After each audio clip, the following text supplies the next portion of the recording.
let's start with how you started basketball. Like, when did you start? Oh man, I started when I was 6 years old. 6. Yeah, my family, my dads, my uncles, they love basketball. Oh, They love sports, so it was kind of something that I had to do. right. Um, I wasn't really good until about 9 years old. 9 years Then old. after nine, I got started becoming better and better, and then So did you like become more serious about it from 9 years old? no, it was just like I just kind of understood. Before I just didn't understand what you. You just run up and Yeah, I'm down just and running up and down. Somebody comes close to me, I'm trying to hide the ball. But then about 9 years old, I understood that I could easily dribble actually kind of push the ball and get by people. oh, And push then, the ball. yeah, I At would that age. kind of push it and just get by people. So did you play elite ball from Yeah, I started playing AAU maybe at the age of 11. 11? Oh, Yeah. so you kind of took it seriously from a young age. I mean, I had to. My dad was serious. I played football, baseball, and basketball. Oh, you played 3 sports. Yeah, it was serious. Sports was serious in my house. So basketball was like your primary choice from the start. Nah, baseball was my favorite. Baseball. Yeah, basketball was I just liked basketball, but baseball was my favorite. But then, once I got to high school, I don't know. It's just like more of the culture was around basketball versus baseball. Baseball was a little bit Right. boring and Right. slow, Right. so I gravitated more towards basketball. Oh, I see. I see. So when you started playing basketball, like was it like the joy that you drove you? I loved it. I thought it was just fun. I used to tell my dad like, "Oh, I could play basketball for free when I get older. I just want to play basketball." Just love the sport. That's interesting. So like players say that they notice a certain moment that I could do this every day and Yeah. I could make a living out of it. So when was that moment for you? Um, Man, that's a tough question because I had actually loved basketball early and for so long that I don't know if there was a specific moment, Mm-hmm. but I just remember there being a long time period that I was like, yo, I could do this for free. That's how Free. much I love it. As long as I get to play. The love was very pure. Yeah, Oh, yeah. okay. So that's interesting because the landscape and atmosphere in Korea is kind of different. Oh, it's totally different. It's shocking. Right. It's Right. shocking. Right. We're not trying to throw shades, but I ain't even an elite player, but we had an elite team, but it was really harsh to watch. Mhm. They just play not to get scolded or Yeah, get beat. yeah. It's shocking. It's shocking. It took me a couple years to just kind of get used to it, and once I got used to it, I felt like it affected me personally Personally. in my game. Right. Yeah. So we're interested in that as a non-athlete, as we see it, basketball is very game of timing, right? Absolutely. A split second, Yeah. you make up decisions, but when you're scolded by coaches, then how does that affect your decision making in that process? Well, I feel like most sports is you have to be creative, Right. and to be creative, it has to be kind of subconscious, a reaction, and once you start thinking and calculating what your next move is, you're slow. And if you're slow, especially in basketball, you're not gonna make it. You're not gonna win. You're not gonna be. It's not gonna be good for you. So I think that because the coaches try to make players into robots Robots. instead of just thinking for themselves, Right. the game is very. What's the word? Man, I haven't speak English like this in a long time. It's so weird. Your moves are very. What is it when you can? What's the word? When you can see something coming. It's very. Gosh, it's crazy. Maybe in Korean. It's very. Oh my goodness! But what I'm saying is like you can see what they're gonna do because Yeah. they train them to do the same thing every time. It's very predictable. Predictable. There you go. Guys, I Forgot forgot predictable. But their moves become very predictable. Mm. So then what happens is, as a fan, Right. it's boring. Right. You know, there's nothing special. Right. And then it's like, hey, I can do that in my Tongari league. Right.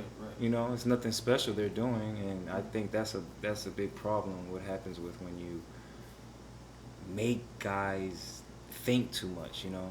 And you know, it's I mean, I know a lot of athletes out there don't want to hear this, but Yeah. most of the good superstar athletes are dumb. Like, you know what I'm saying? They're not that intelligent. They're not thinking about something that deeply. They're just out there having fun, playing basketball, just balling. Right. You know, once you're out there doing statistics on the court, Right. like I remember a long time ago when Jeremy Lin had blew up, Yeah. they had one meme where they had him like doing all the math. Right, right. Like once you start doing stuff like that, you're not effective. Like once you do the overthinking. Yeah, it needs to be just natural. React. Defense moves one way, Right. you make him shift and go the other. You know, if they deny you one way, you backdoor, or you know, you do a high low and you pivot and get position. You know, what I mean, it's a read. You know. There's actually the intelligence in basketball, right? Yeah. I mean, there is intelligence in that. So yeah, I mean, and that's my thing. I remember one of the questions you asked me was like, what kind of coach would I want to be? Mhm. I want to be a coach that's going to teach my players to think for themselves on the court, to be able to read the defense and counter it, you know? And it's just like basic stuff. It's not difficult. You're not reinventing the wheel, you know? It is the wheel. You put it in position and you roll, you know? And I think that's important that and they talk about basketball IQ. Like that's basketball IQ, you know, to be able to read the defense and counter it. Basketball IQ is not, I mean, I can't even explain to you like the stuff they do out here because it's so crazy to me, but that's not basketball IQ. That's like anti-basketball IQ. Yeah, it kills you. I was gonna just ask you later, but since you brought it up, like most people like want to know about the EuroLeague.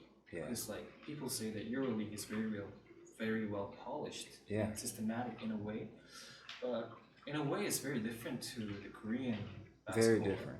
So could you like enlighten us with that? Okay, it's in Europe they're very, what can I say? They're very fundamentally sound. Yeah, like, and they're smart, and when they're in practice, it's individuals, like little short individual stints, and most of the time you're playing 5-on-5. You know, you're out there just playing. You know, yeah, the coaches stops you sometimes and tell you, hey, in this situation, do this. He's more of like trying to teach you fundamentals, but that's it. It's really guys out there making each other better, you know, and you're playing in a scene where it's 5-on-5, so you're getting conditioning, you're getting the physicality, and because you have older guys, veterans playing with younger guys, the older guy's gonna naturally teach the younger guys how to play ball, you know, and then you got your assistant coaches and the coaches, you know, and that's the best way to teach is by, another English word I forgot, simulating a real game, you know, but like doing the 2 full man pass and the 3 man run around and just doing like obstacle courses like they do here, like how does that translate to the game? You never have that situation in the game. Like it's unrealistic, you know. Another thing, like you know, a lot of times people perceive European basketball as more like team ball. You know, it's not no one-on-one. But actually, when you really break down European ball players, like they might not be flashy with the crossover and the in out and behind the back and all that, but when it comes down to breaking your man and making him shift, they're really good at that. And you can talk about post players or guards, you know. So just because they're not like American style with all the flash, like they still have one-on-one skills to break their man down and draw a double team for a kick, or if it's no double team, it's a bucket, you know. So I mean, yeah. So like they ball in Europe, like in international matches, like they have a very sound individual Yeah, abilities. yeah, like they're not weak. You're not gonna play off of somebody, let them shoot. You're not gonna just push up on them like they can't dribble and get to the basket. You know, you're not gonna if a big man posts up, you're gonna try to play good defense on him because he's gonna be able to use both hands to score. You might have to have a double team. You know what I'm trying to say? Right, yeah. Versus here in Korea, some players you really don't have to guard. Right. Like when they catch the ball in the post, you're like, yeah, just stay with your man. Don't worry. And if they put it up, it's an ugly move. Right. You know, and then they're gonna throw it up and try to get in there and get an offensive. It's ugly. You know what I'm saying? And there's some guards that you really don't have to worry about going to the basket because they don't have any. You know what I'm trying to say? Yeah, so it's like, it's not in their system. no, it's not. What they're doing is hot potato. I call it hot potato. Like, run, Right, run, and it's like some people don't even look at the basket. Like, how are you in practice teaching your players to move around and run without looking at the basket? You know what I'm trying to say? Like, that's crazy. I know. Yeah. That's like you having a kid or somebody you're trying to mentor, and you tell them to be successful in life, but don't make money, or you know what I'm trying to say? It's like, well, then it's kind of like a disconnect. You know what I'm trying to say? Like, yeah, I don't get it. Infamous for the culture, right? Man, I mean, honestly, like I love Korea. I'm thankful for the KBO, for the opportunity to play and stuff. But personally, for a craft that I have put so much time in since I was young, I'm a little bitter about the basketball culture here. You feel like you're regressing. Yes, absolutely. After like my 4th year here, man, just like the Chinese torture when you lay back and they put the drop of water on your head. I felt like I had that, and after 4 years of that, it kind of just got into my brain, and So I it was changed who you are. absolutely. Like I don't have the same confidence that I did when I first came here. Like when I first came here, I didn't care. I was like, yo, I'm about to kill everybody. I'm not playing. But then after a while, it's like, oh, like I don't really want to shoot this shot. And like joking nunchi ball like this, you know what I'm saying? I'm a grown ass man. Why am I nunchi balling? You know what I'm trying to say? But like you can't play basketball like that. Like you have to be free, Because I mean, at the end of the day, players are here for money because they got families and stuff. The coaches are here for money. Everybody's here for money. It's a job. And the companies really have these teams for promotion and marketing for themselves, right? Kind of to be, yeah. But who are they sponsoring it to? It's for the people, the fans, the people in Korea. So why aren't you catering everything towards them? Why are you catering it towards, I mean, no disrespect, but like these old harabojis, which I understand they sacrificed and they made a lot of ways, but if they don't have that vision, then they need to pass it to someone who does have the vision, who is doing the good who has the better, who's trying to do the better good for everybody. You know what I'm trying to say? And I just don't understand. So it's not geared towards the fans or the actual basketball growth itself. It's more geared towards these older generations so they can just feel comfortable. The vested interest. Exactly. So I don't understand that. And I'm a little bitter about that one. So that's why I'm just like, you know what?